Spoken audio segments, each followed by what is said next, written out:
Assalamualaikum Femirsa. Kali ini kita akan menyimak kisah perjuangan seorang pria dalam menghadapi ujian ruqyah dan perjalanan taubatnya menuju jalan yang benar. Namun sebelum itu, saya sangat berterima kasih kepada yang sudah like dan subscribe. Semoga bisa membahagiakan orang tua dan masuk surga. Tuliskan sholawat kepada Nabi kita di kolom komentar, karena sesungguhnya, Allah dan malaikatnya juga bersholawat kepadanya. Bribka Ramdan berdiri tegap di bawah terik matahari, mengawasi lalu lintas di persimpangan pusat kota sambil sesekali melirik pengendara yang tampak ragu-ragu.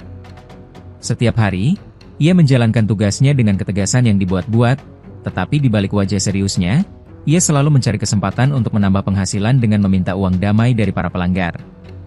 Dengan gaya bicara yang meyakinkan, ia membujuk pengendara agar memilih jalan mudah, membayar langsung kepadanya daripada berurusan dengan sidang tilang yang merepotkan. Uang yang terkumpul dalam satu hari seringkali jauh lebih besar daripada gajinya sebagai polisi, membuatnya semakin terlena dalam kebiasaan buruk yang ia anggap sebagai bagian dari keberuntungan hidup.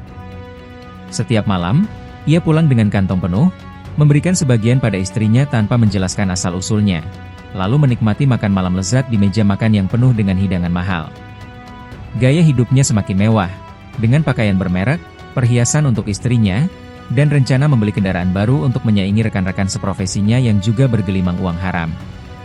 Namun, di balik kesuksesan semuanya, ada sesuatu yang mengganjal di hati kecilnya. Perasaan tidak nyaman yang selalu ia tepis dengan keyakinan bahwa dunia ini memang milik orang-orang yang cerdik dan berani mengambil kesempatan. Di rumah sederhana mereka yang telah direnovasi dari hasil uang sogokan, Siti Halimah menatap suaminya dengan sorot mata penuh kekhawatiran setiap kali ia pulang dengan senyum puas di wajahnya. Berkali-kali ia mencoba menasihati Ramdan, mengingatkannya tentang dosa memakan harta haram dan akibat buruk yang bisa menimpa keluarganya jika terus-menerus mencari rezeki dengan cara yang tidak berkah. Namun, setiap kali ia mengungkapkan kekhawatirannya, Ramdan hanya tertawa kecil, menganggap istrinya terlalu naif dan tidak memahami realita yang dihadapi polisi di jalanan. Ia bahkan mencoba meyakinkan Halimah bahwa selama ia menggunakan uang itu untuk keluarganya dan tidak menyakiti siapapun secara langsung, tidak ada yang perlu dikhawatirkan. Namun, di dalam hati kecilnya, ada ketidaknyamanan yang terus mengusik, terutama ketika ia melihat wajah istrinya yang semakin sering terlihat muram dan kecewa. Setiap malam, sebelum tidur, Halimah mendoakan suaminya agar diberi hidayah, tetapi Ramdan hanya menganggap doa-doanya sebagai ritual yang tidak akan mengubah apapun dalam hidup mereka. Ia tidak menyadari bahwa doa seorang istri bisa menjadi perantara bagi datangnya peringatan dari Allah, yang akan datang lebih cepat dari yang ia bayangkan.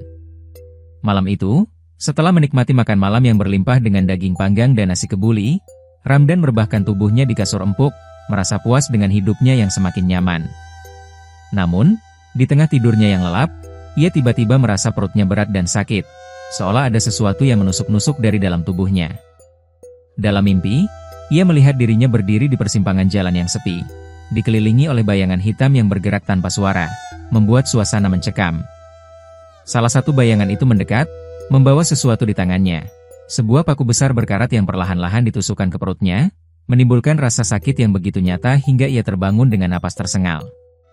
Keringat dingin membasahi tubuhnya, dan ia memegang perutnya dengan panik, mencoba meyakinkan diri bahwa itu hanya mimpi buruk belaka, bukan pertanda apapun.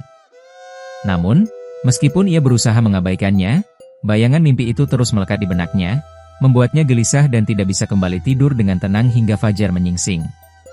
Di pagi hari, ia memutuskan untuk melupakan kejadian itu dan kembali ke rutinitasnya, tanpa menyadari bahwa mimpi tersebut hanyalah awal dari azab yang akan segera menimpa. Di persimpangan yang ramai, Ramdan menghentikan seorang pria tua yang mengendarai motor dengan plat nomor kabur dan meminta surat-surat kendaraannya. Pria tua itu gemetar saat mengeluarkan dompetnya, tetapi sebelum bisa menyerahkan SIM yang diminta, ia terjatuh dari motornya dengan napas tersengal. Warga yang melihat kejadian itu segera berkerumun. Beberapa dari mereka menuduh Ramdan telah menekan pria tua itu hingga stres, sementara yang lain mencoba memberi pertolongan. Namun, sebelum ambulans datang, pria itu sudah menghembuskan napas terakhirnya di jalan, meninggalkan suasana yang penuh ketegangan dan tatapan tajam yang tertuju pada Ramdan. Salah satu warga yang marah berteriak bahwa pria itu baru saja keluar dari rumah sakit dan tidak seharusnya diperlakukan dengan kasar hanya karena kesalahan kecil. Ramdan mundur beberapa langkah, merasa terpojok, tetapi tetap mencoba membela diri dengan mengatakan bahwa ia hanya menjalankan tugasnya sebagai polisi lalu lintas. Meskipun atasan dan rekan-rekannya membelanya, kejadian itu menjadi pembicaraan di kota, membuat namanya semakin dikenal sebagai polisi yang kejam dan serakah.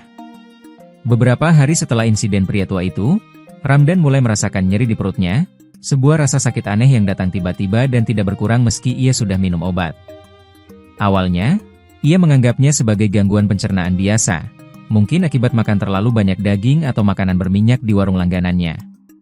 Namun, rasa sakit itu semakin sering datang, terasa seperti sesuatu yang menusuk-nusuk dari dalam perutnya, membuatnya meringis setiap kali bergerak terlalu cepat. Malam-malamnya mulai terasa panjang karena ia terbangun berkali-kali, memegang perutnya yang terasa kembung dan penuh tekanan, seolah ada benda keras yang mengganjal di dalamnya. Istrinya, Halimah, menyarankan agar ia pergi ke dokter untuk memeriksakan kondisi tubuhnya, tetapi Ramdan menolak dengan alasan tidak ingin membuang waktu untuk hal sepele. Namun, ketika rasa sakit itu menyerang saat ia sedang bertugas di jalanan, ia terpaksa pergi ke klinik terdekat, berharap mendapatkan penjelasan medis yang masuk akal. Anehnya, dokter yang memeriksanya tidak menemukan kelainan apapun, dan setelah diberikan obat mak biasa, ia hanya bisa pulang dengan rasa penasaran dan kegelisahan yang semakin besar. Beberapa hari setelah kunjungannya ke dokter, Ramdan kembali bertugas seperti biasa, meskipun sakit perutnya semakin sering mengganggunya di sela-sela tugasnya. Saat ia mengemudikan mobil dinasnya untuk berpatroli, kepalanya terasa pusing, dan perutnya kembali berdenyut nyeri, membuatnya kehilangan fokus sejenak di jalan raya yang padat. Tiba-tiba, seorang anak kecil berlari melintasi jalan tanpa melihat ke kanan dan kiri, sementara Ramdan yang terlambat menyadarinya menginjak rem mendadak dengan panik. Mobilnya berhenti hanya beberapa sentimeter dari anak itu, tetapi suara klakson yang panjang dan teriakan orang-orang di sekitarnya membuatnya sadar bahwa ia hampir melakukan kesalahan fatal. Warga berlari ke arah anak tersebut dan menenangkan bocah yang menangis ketakutan, sementara beberapa orang langsung menghampiri Ramdan dengan tatapan tajam penuh amarah. Salah seorang pria berteriak bahwa ini adalah akibat dari karma, bahwa Ramdan sudah terlalu sering mengambil uang haram dan menzalimi orang lain, dan kini giliran dia merasakan akibatnya. Meskipun tidak ada yang terluka dalam kejadian itu, perasaan bersalah dan kegelisahan mulai menghantuinya, seakan alam semesta sedang berkonspirasi untuk menghukumnya atas dosa-dosanya. Setelah insiden di jalan, Ramdan semakin sulit tidur, bukan hanya karena rasa sakit di perutnya, tetapi juga karena kejadian aneh yang mulai terjadi di rumahnya. Setiap kali ia makan, nasi yang ia kunyah terasa seperti pasir, dan daging yang biasa ia nikmati berubah menjadi sesuatu yang keras, seakan ada logam di dalamnya. Suatu malam, saat ia hendak minum air putih, gelasnya tiba-tiba jatuh dari tangannya tanpa alasan jelas, pecah berhamburan di lantai dengan suara yang menggema di dalam rumah. Halimah yang melihat kejadian itu semakin cemas, tetapi Ramdan hanya menganggapnya sebagai kebetulan, meskipun hatinya mulai merasakan ketakutan yang tidak bisa dijelaskan. Setiap malam, ia mendengar suara-suara aneh, seperti bisikan halus yang mengucapkan sesuatu di dekat telinganya, tetapi saat ia membuka mata, tidak ada siapapun di kamar selain dirinya dan istrinya yang sedang tertidur lelap. Rasa nyeri di perutnya semakin menjadi-jadi, dan kadang-kadang ia merasa ada sesuatu yang bergerak di dalamnya, seperti benda asing yang berpindah tempat dengan perlahan. Keadaan ini membuatnya semakin gelisah, tetapi ia masih menolak untuk percaya bahwa semua ini adalah akibat dari perbuatannya, meskipun tanda-tanda kehancuran sudah semakin jelas di depan matanya. Merasa tidak sanggup menahan penderitaan suaminya lebih lama, Halimah akhirnya mengajak Ramdan menemui seorang ustaz yang terkenal bijak dan sering membantu orang-orang yang mengalami masalah batin. Ramdan awalnya menolak dengan keras, menganggap semua yang ia alami adalah hal biasa yang bisa diselesaikan dengan obat dan istirahat, tetapi rasa sakit yang semakin hebat membuatnya terpaksa mengalah. Saat mereka sampai di rumah Ustaz Rahman, suasana di dalam rumah itu terasa sejuk dan menenangkan, berbeda jauh dari kegelisahan yang selama ini menyelimuti pikirannya. Ustaz Rahman menatap Ramdan dengan dalam, lalu tanpa banyak bertanya, ia berkata bahwa Ramdan telah memakan sesuatu yang tidak seharusnya ia makan, sesuatu yang tidak berasal dari rezeki yang halal. Kata-kata itu membuat tubuh Ramdan merinding, karena meskipun tidak ada yang tahu tentang kebiasaannya menerima suap, ucapan Ustaz itu terasa seperti kebenaran yang tidak bisa ia sangkal. Ustaz Rahman menyarankan agar ia segera bertobat dan meninggalkan semua kebiasaan buruknya, karena jika tidak, sesuatu yang lebih buruk akan terjadi padanya dalam waktu dekat.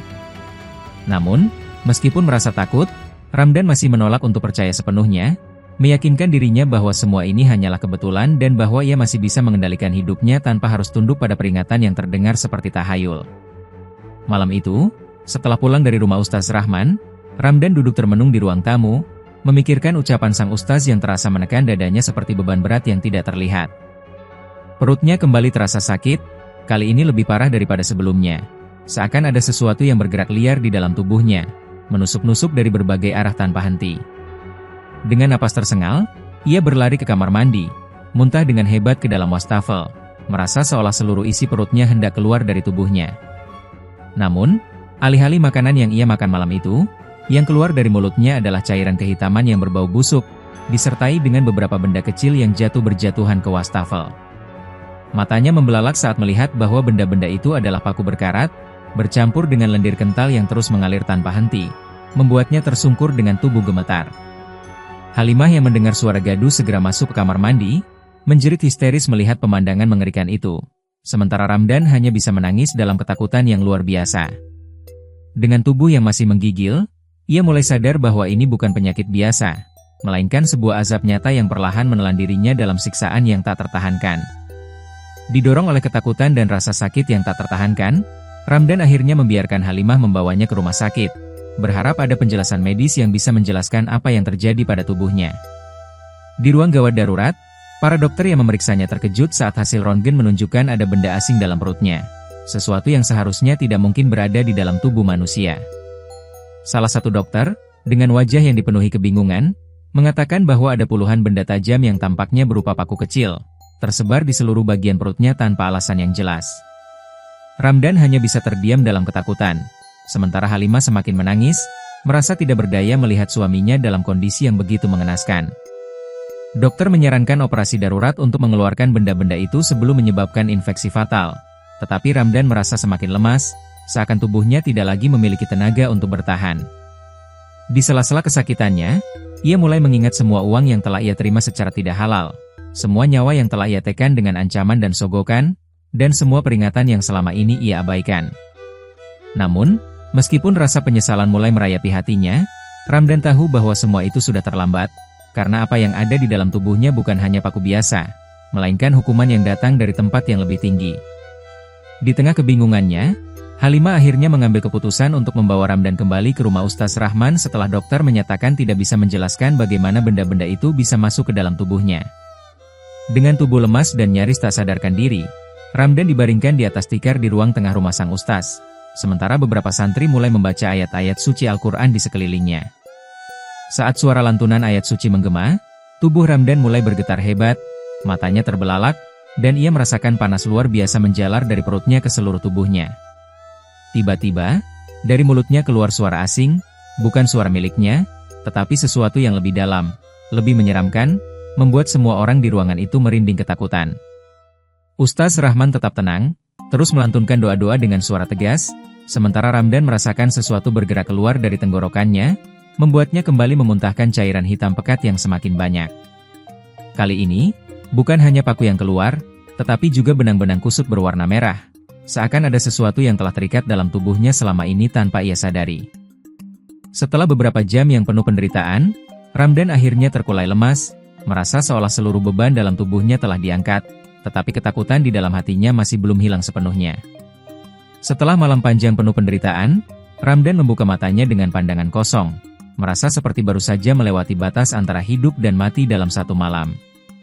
Ustaz Rahman duduk di sampingnya, menatapnya dengan penuh kebijaksanaan, lalu mengingatkannya bahwa meskipun ia telah melalui sebagian dari azab ini, masih ada satu hal yang harus ia lakukan. Dengan suara lemah, Ramdan bertanya apa yang harus ia lakukan, dan sang ustaz dengan tenang menjawab bahwa ia harus mengembalikan semua uang haram yang ia ambil selama ini, atau setidaknya menggunakannya untuk sedekah kepada mereka yang membutuhkan. Kata-kata itu membuat Ramdan semakin lemas, karena ia tahu bahwa sebagian besar dari uang itu telah ia gunakan untuk kebutuhan pribadinya, tetapi di dalam hatinya, ia tahu bahwa ini adalah satu-satunya jalan untuk benar-benar bebas dari hukuman yang menimpanya. Dengan sisa tenaga yang ia miliki, ia meminta Halimah untuk mencatat semua orang yang pernah ia peras dan berjanji akan mengembalikan uang mereka satu persatu, meskipun butuh waktu yang lama. Meskipun perutnya masih terasa nyeri dan tubuhnya belum sepenuhnya pulih, ia merasakan beban yang lebih ringan di dadanya. Seakan untuk pertama kalinya dalam hidupnya, ia mulai memahami arti sesungguhnya dari keberkahan. Dengan hati yang penuh tekad, ia bersumpah bahwa mulai saat itu, ia tidak akan pernah lagi mengambil hak orang lain, dan bahwa apa yang ia alami akan menjadi pengingat baginya untuk kembali ke jalan yang benar sebelum terlambat. Dengan tekad yang masih rapuh, Ramdan mulai menjalankan langkah pertama dari pertobatannya, mendata semua orang yang pernah ia peras selama bertahun-tahun bertugas sebagai polisi lalu lintas. Setiap nama yang ia tulis di buku catatan kecilnya terasa seperti belati yang menusuk hatinya, mengingatkan bahwa di balik setiap rupiah yang ia ambil, ada orang-orang yang kehilangan haknya. Ia mulai mengunjungi mereka satu persatu, menahan malu dan takut saat mengetuk pintu rumah orang-orang yang pernah ia rugikan, berharap mereka masih mau menerimanya meski hanya untuk sekadar mendengar permintaan maafnya. Beberapa orang menerima uang itu dengan kebingungan, ada yang menangis haru, tetapi ada juga yang menolaknya mentah-mentah, mengatakan bahwa luka yang ditinggalkan Ramdan terlalu dalam untuk disembuhkan hanya dengan uang. Setiap kali ia bertemu dengan orang-orang yang ia rugikan, perutnya kembali terasa perih, seakan-akan sesuatu di dalamnya sedang menguji ketulusan hatinya untuk benar-benar meninggalkan masa lalunya. Namun, Ramdan terus bertahan, percaya bahwa selama ia belum menyelesaikan tanggung jawabnya, azab ini tidak akan berakhir dan dosa-dosa masa lalunya akan terus menghantui setiap langkahnya. Hingga akhirnya, setelah berminggu-minggu mengembalikan uang haram itu, ia mulai merasakan perubahan dalam dirinya. Meskipun perutnya masih sering terasa nyeri, beban di hatinya terasa semakin ringan. Suatu malam, setelah menyelesaikan pengembalian uang kepada orang terakhir dalam daftar, Ramdan duduk di teras rumahnya, merasakan angin malam yang terasa lebih sejuk daripada sebelumnya. Halimah duduk di sampingnya, menatapnya dengan penuh harapan, melihat suaminya yang dulu keras kepala kini mulai berubah menjadi seseorang yang lebih lembut dan lebih sadar akan kesalahannya. Meskipun masih ada banyak yang harus ia perbaiki dalam hidupnya, Ramdan merasa lebih tenang, seakan-akan ada sesuatu yang mulai dilepaskan dari tubuhnya setelah sekian lama terbelenggu. Malam itu, untuk pertama kalinya sejak sakit misterius itu menyerangnya, ia bisa tidur dengan nyenyak tanpa terbangun oleh rasa sakit yang menusuk-nusuk perutnya. Ketika ia bangun keesokan harinya, tubuhnya terasa lebih ringan, dan saat ia meraba perutnya, ia tidak lagi merasakan sesuatu yang mengganjal atau bergerak di dalamnya. Dengan penuh keheranan dan rasa syukur, ia sujud dalam doa, menyadari bahwa mungkin inilah jawaban dari semua usahanya selama ini, bahwa Allah telah memberikan jalan baginya untuk benar-benar berubah. Namun, meskipun ia mulai merasa lebih baik, ia tahu bahwa perjalanan menuju kebaikan tidak berhenti sampai di sini. Dan ada satu hal terakhir yang harus ia lakukan untuk benar-benar menutup lembaran kelam dalam hidupnya. Setelah semua yang terjadi, Ramdan akhirnya mengambil keputusan yang paling sulit dalam hidupnya. Ia harus menyerahkan diri dan mengakui semua kesalahannya kepada atasan dan rekan-rekannya di kepolisian. Dengan hati yang berdebar, ia datang ke kantor tempatnya bekerja, duduk di depan komandannya, dan mulai menceritakan semua praktik korupsi yang pernah ia lakukan selama bertahun-tahun. Komandannya menatapnya dengan ekspresi sulit dibaca, kemudian menghela napas panjang sebelum mengatakan bahwa meskipun pengakuan ini datang terlambat, ini adalah satu-satunya cara agar Ramdan bisa mendapatkan ketenangan sejati. Tanpa menghindari konsekuensi, ia menerima hukuman atas perbuatannya, menghadapi sanksi disiplin yang membuatnya kehilangan jabatannya sebagai polisi. Tetapi untuk pertama kalinya, ia merasa benar-benar merdeka. Saat berjalan keluar dari kantor polisi, ia menatap langit yang cerah, menyadari bahwa meskipun ia kehilangan status dan pekerjaannya, ia telah mendapatkan sesuatu yang jauh lebih berharga, kedamaian batin dan kesempatan untuk memperbaiki diri. Ia kembali ke rumah dengan langkah mantap, menatap Halimah yang berdiri di depan pintu dengan senyum lembut, menunggu suaminya yang kini bukan lagi seorang polisi pemakan uang sogokan, tetapi seorang pria yang berusaha menjadi lebih baik. Dan di dalam dadanya, untuk pertama kalinya setelah sekian lama, ia merasa ringan, seakan semua paku yang pernah menghuni perutnya telah hilang, meninggalkan tubuhnya bersama dengan dosa-dosa yang selama ini ia simpan dalam diam.